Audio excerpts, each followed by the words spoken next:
I just want to say how proud I am of my wife. This is her 20th event. Isn't that amazing? Thank you. Not supposed to do that. We'll get suspended. Yeah. We'll be fine. No, I just want to say I remember this was a struggle for you, that you didn't want to do it. It was on your heart that you needed to start doing it, but you never told me. And we were at the Adams County Church, the one we have out in Seaman. And we were at the airport building, Mom, and Scott Kilburn, who is no longer with us, he passed away. In the middle of his sermon, he looked down at my wife and said, "You know what you're supposed to be doing." And he prophesied over her. And I'm so proud of you. Thank you.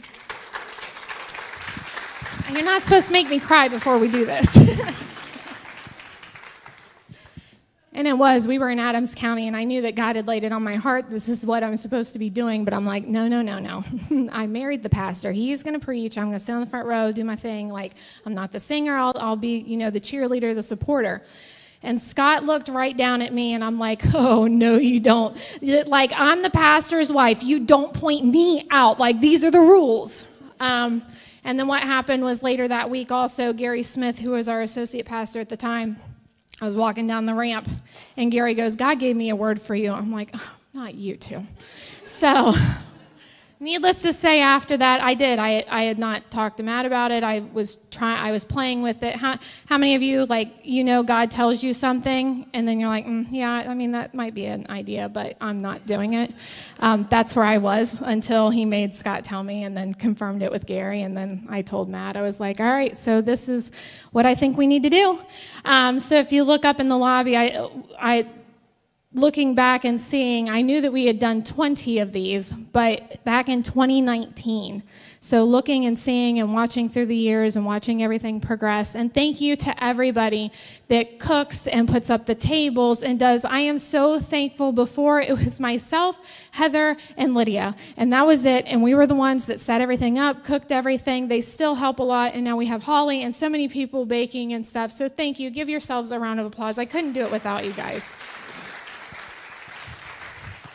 And I know coming in today and being set apart, God has really been working on me this year. And I know Holly said her word was peace. I kind of wish I would have got that one.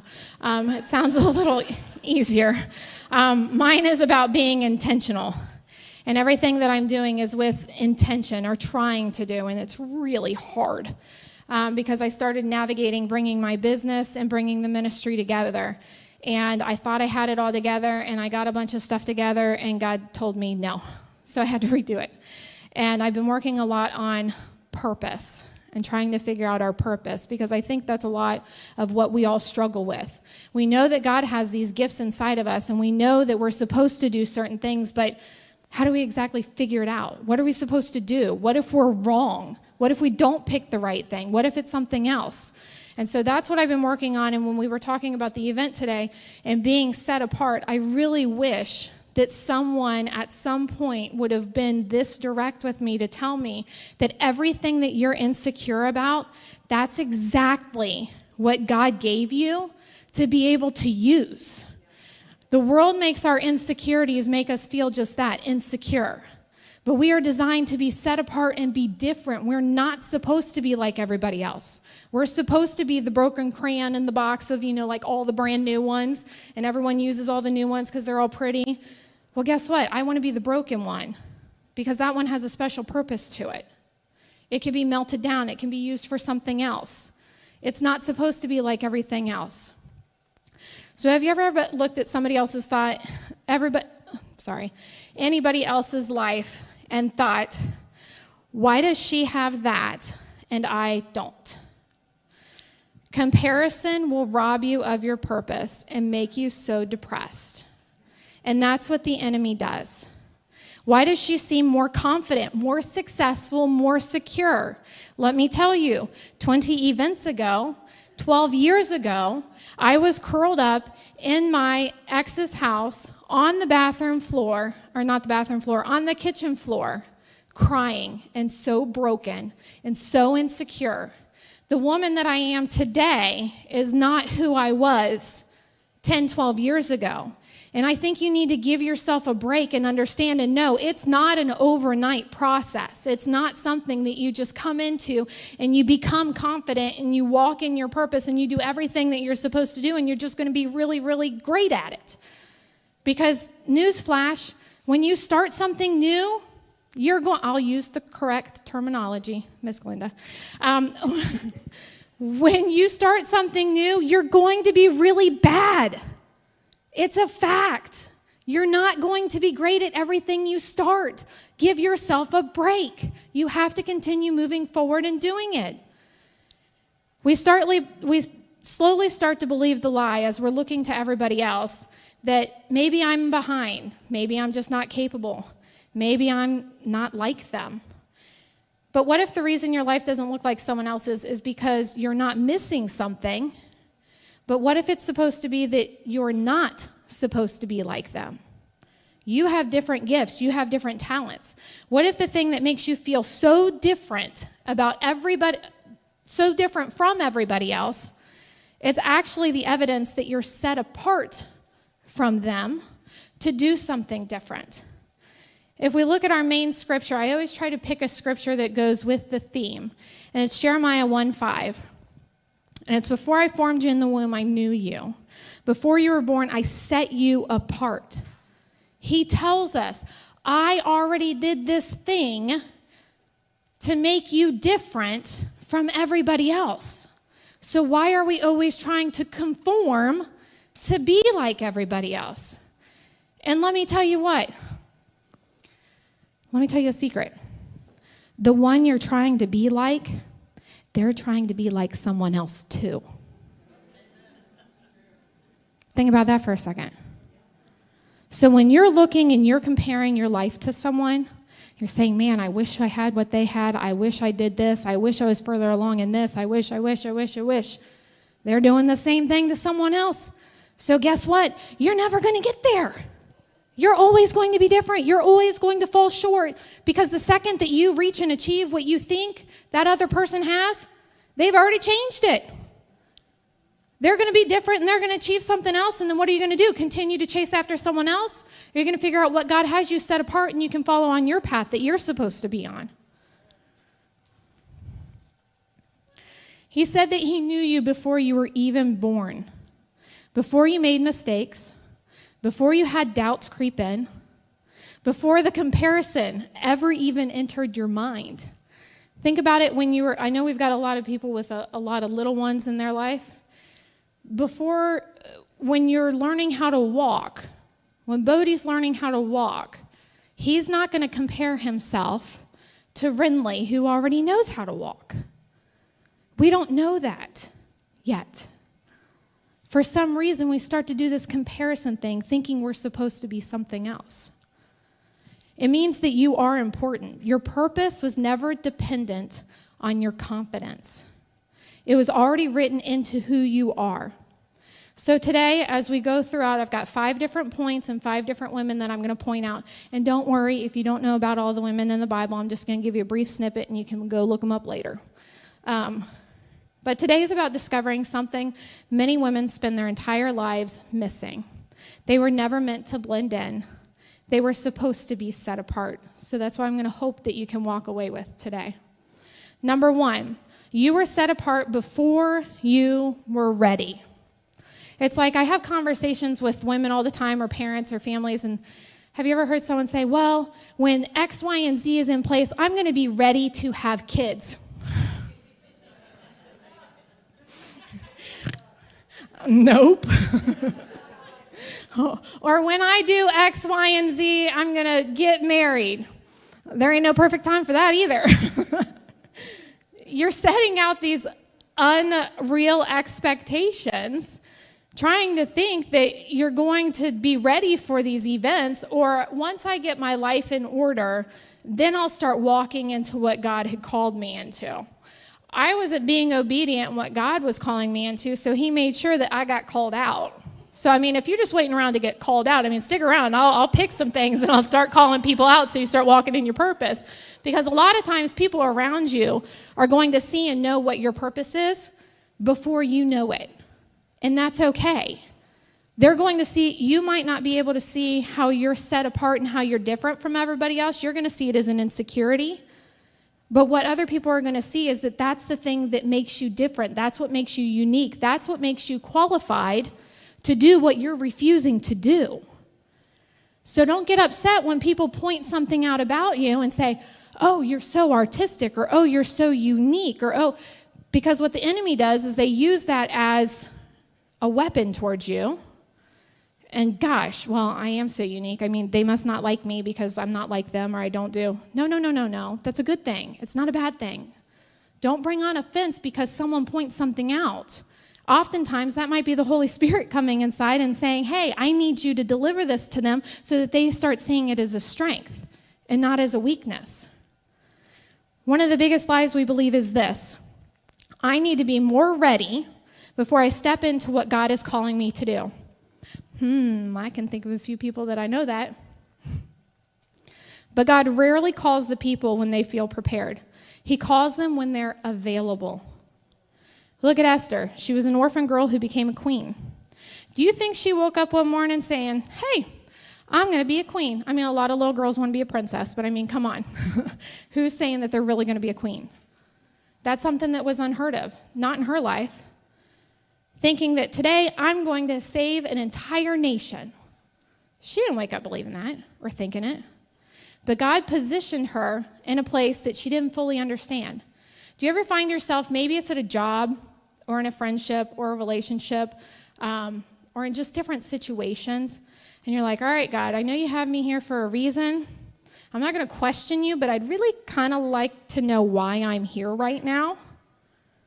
It's because if you cannot go through that, he cannot trust you with what he has for you to do later.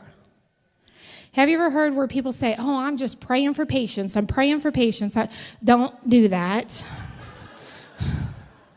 Because then God is going to allow you to get in situations where you have to develop that patience.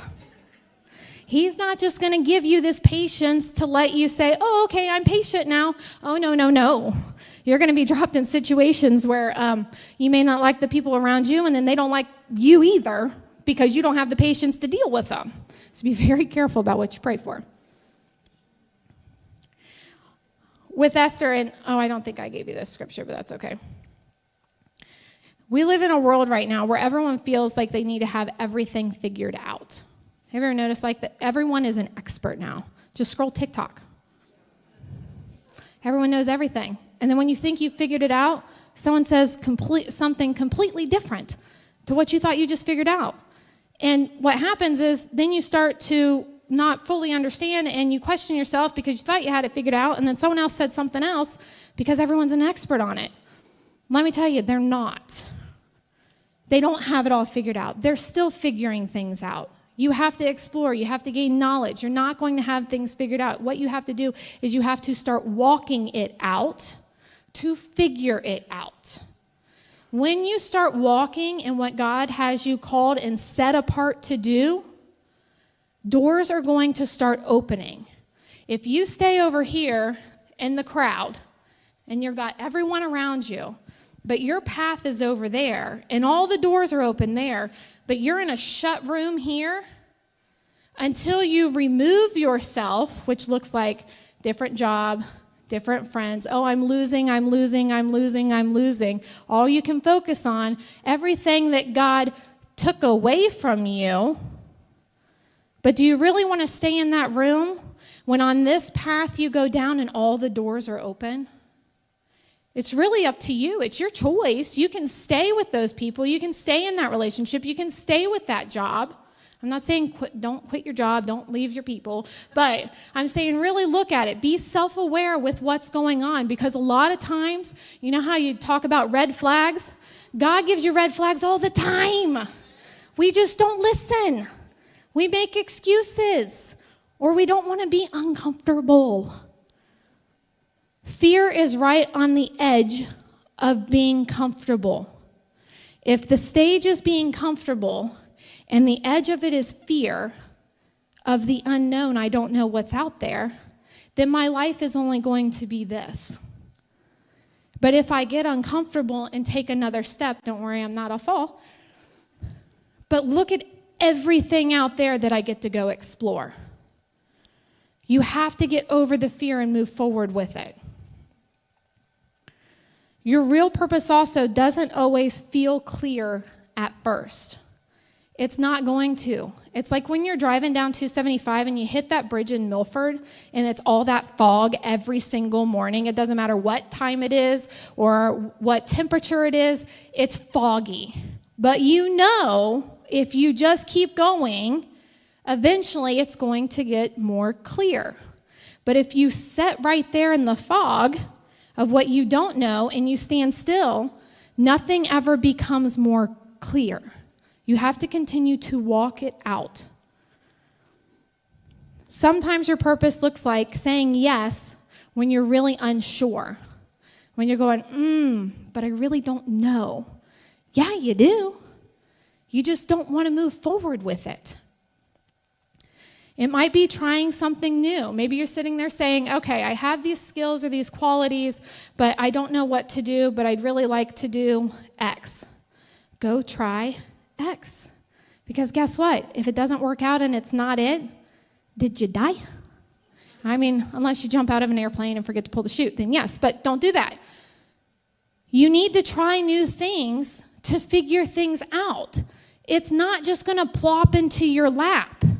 We don't have a magic Jesus where you get 3 wishes and he just makes your life amazing. You have to walk it out. You have to try things. You have to fail.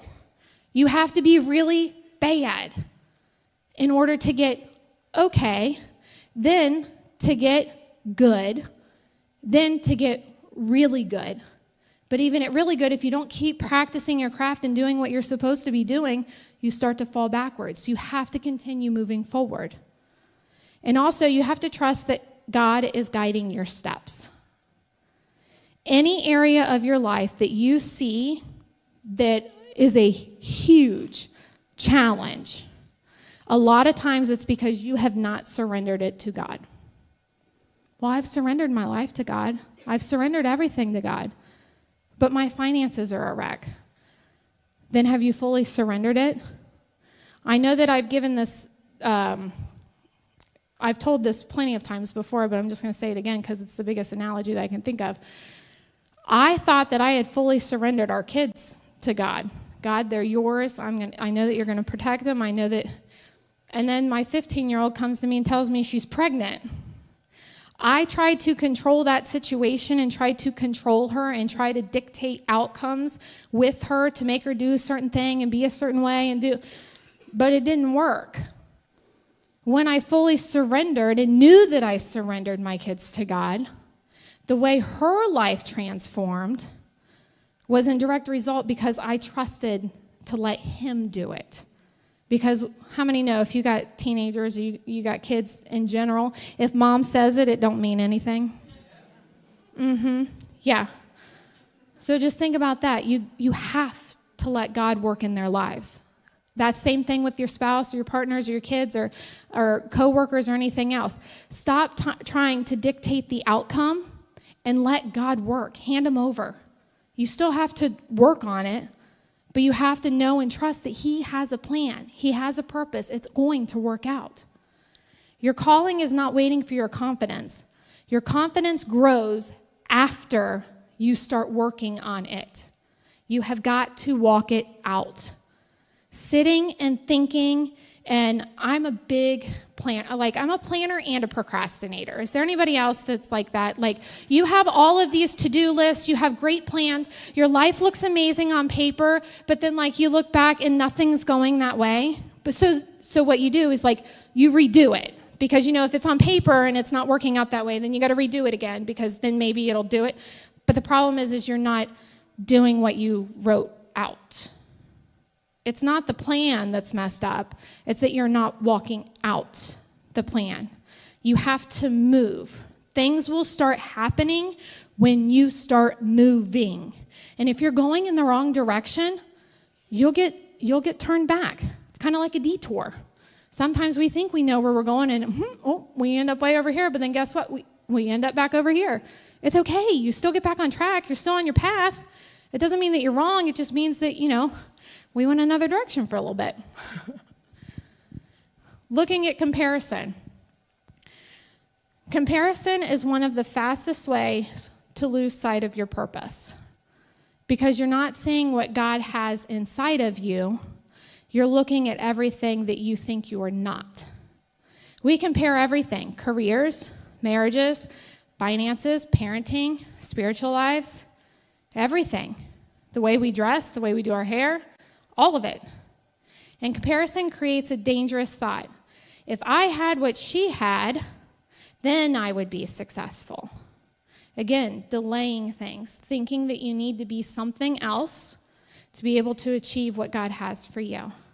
But the truth is, the reason that you don't have, I'm just going to use Susie. I don't think we got any Susies in here.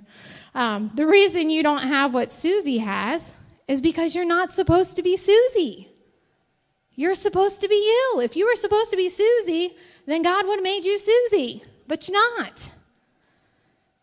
God didn't create duplicates. He created assignments. Every one of us, if you look at that with your purpose, what God has you set apart to do as an assignment on your life.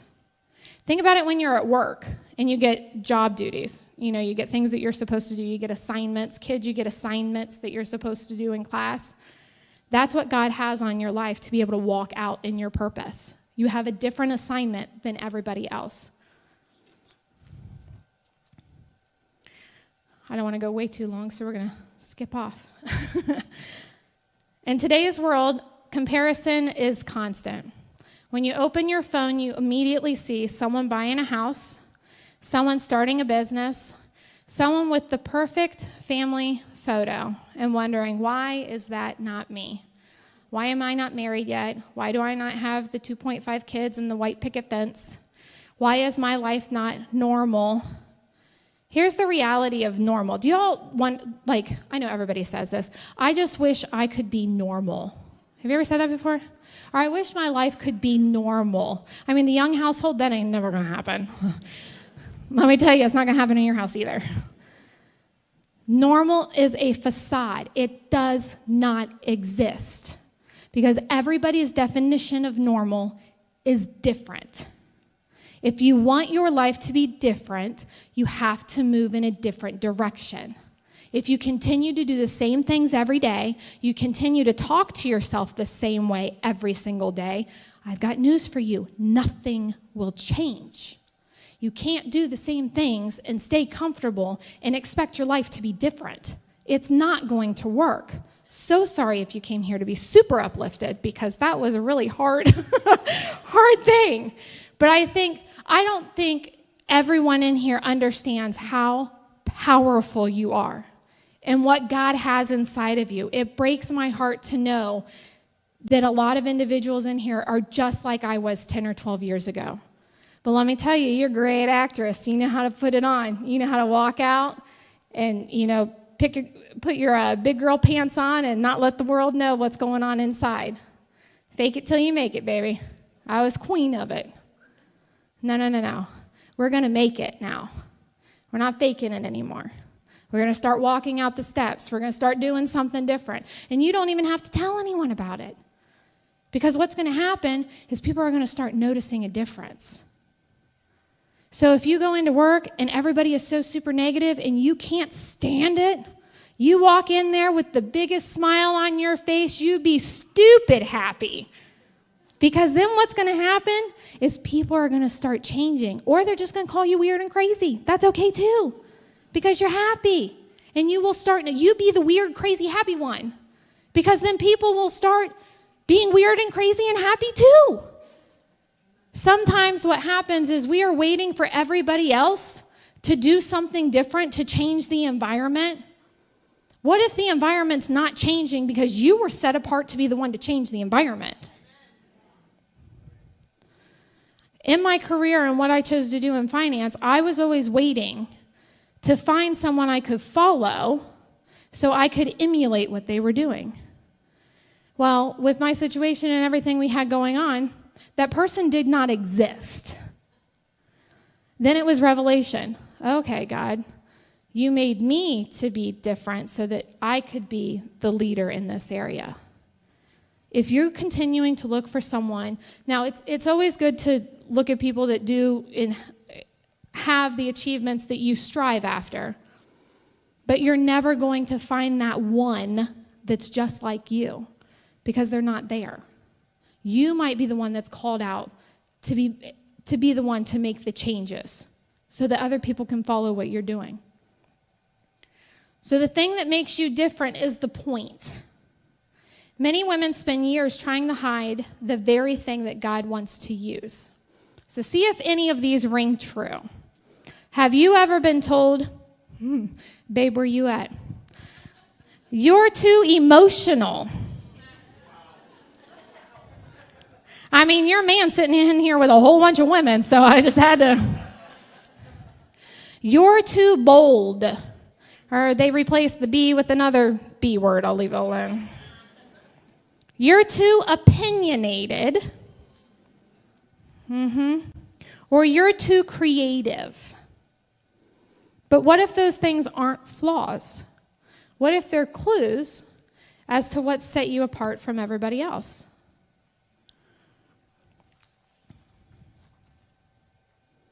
The world seems to tell women to fit a mold. I know that when I was younger, it was always the Victoria's Secret models that like you strive to look like. But I like more than crackers and a 7-Up.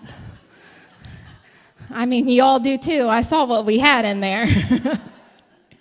I realized that's not who I was called to be. But we had that's what, we all saw on TV and what we all were supposed to be. And you were supposed to be like 5, 7, or 8, or taller than that. I don't know if you wanted to be a model and these really long legs and blonde hair. I tried to be blonde one time. It just does not work out for me. So do what you are supposed to do. Stop trying to emulate what you think, what is perfect in your eyes. Because again, they're probably trying to do the same thing to someone else. I don't know why I keep going back to that, but I think that is going to finally free someone who is stuck in comparison. Is because you live your life on Facebook. Let's be honest. I mean, don't put all your garbage out there. We don't want to read that either. But there are so many people, it's the highlight reel, and that's okay. We want to celebrate with people. But stop trying to compare your life that everything in their life is perfect. It's not. And at the same time, too, you don't know the junk that they've had to go through to be able to get that picture. Just look at our family pictures every year. That's my Christmas gift. That's why everybody has to be very kind and nice for 20 minutes and get along and sit down in pajamas. God doesn't create molds. He's not a factory just popping out the same person every single time. Your personality, your story, your strengths, even your weaknesses, they weren't accidents. They were ingredients to be able to make you to live out the life that He has for you. When we see two different women, they can live out the exact same life, but have two completely different realities. Let me explain it. It's because we don't see the world as it is. We see the world through what we believe. I know Pastor Matt talks a lot of times about putting on rose-colored glasses or yellow glasses. You can be in the same place, be doing the same thing, have similar backgrounds as someone else, and everything looks identical, but you have two different realities. What you see and what you believe in that moment may be completely different from someone else. In today's world, your mindset is what shapes your reality. Are you positive or are you negative? Are you happy or are you sad? Do you have joy? Do you have hope? Are you in complete despair and constantly seeing the worst case scenario? Where's your mind at? The way that you talk to yourself, let's be honest, this is going to help someone. Every time you talk to yourself, I want to picture yourself when you were 7 years old. 6 or 7 years old. Everybody's probably seen a picture of themselves, even if you don't remember anything. When you were 6 or 7, when you go to have a conversation with yourself, you are looking at that 7-year-old little girl. And every time you say something negative to yourself, you're looking at a 7-year-old. Is your dialogue going to change? It's a harsh reality. We are really mean to ourselves. It's okay to recognize what's going on. It's okay to recognize the situation that you're in. But think about it. Are you going to look at that little girl and tell her you're not worth anything? You're fat. You're ugly. You shouldn't be doing this job. You're never going to get married. Are you really going to look at her and say that? When you start to change the dialogue that you have for yourself and you start loving yourself and loving your insecurities and knowing that those are what made you to be set apart from everybody else, and you look at her and you say, gosh, I'm so stinking proud of you. You are amazing. You have embraced being dyslexic. You have embraced the learning challenges that you have. You have embraced being different from everybody else. When you start encouraging her, that starts helping you to build the confidence to be able to walk out what God has set for you in life. So the last point that I have here is that God has a plan and a path for all of us and an assignment on our lives. Do we all agree on that? Okay, at least we all can agree on that. Here's the kicker, though. You still have to choose to walk it out. He's not going to make you. He can give you all these red flags, and in this point, the red flags are good. But if you don't pay attention and start walking it out, that's on you. It's all within you. You're able to do this. God places purpose inside of people, but purpose still requires a decision. You have to make the decision. You have to choose to follow God. You have to do the things that are unfamiliar and that you don't really know if you want to do it. I got news for you. A lot of times you are not really going to want to do it. You just have to keep moving forward and know that God's plan is always better than your plan. The life that I live today, Pastor Matt and I will be together 10 years. On the 21st. Look at that. We're almost there. Almost a decade. I look back a decade ago and the growth and what we've done, and even looking at the church and the community that we've created. But if we wouldn't have grown and done things different and made different choices and known where God was taking us, this wouldn't have happened. It's a choice, and it's a hard choice. It's not going to be easy. Everybody thinks that, well, if I start doing what God calls me to do and what I'm supposed to do, then things are going to be easy. No. The devil now knows that you've figured out your purpose. You have a bigger target on your back, but you're not fighting by yourself. You're not alone.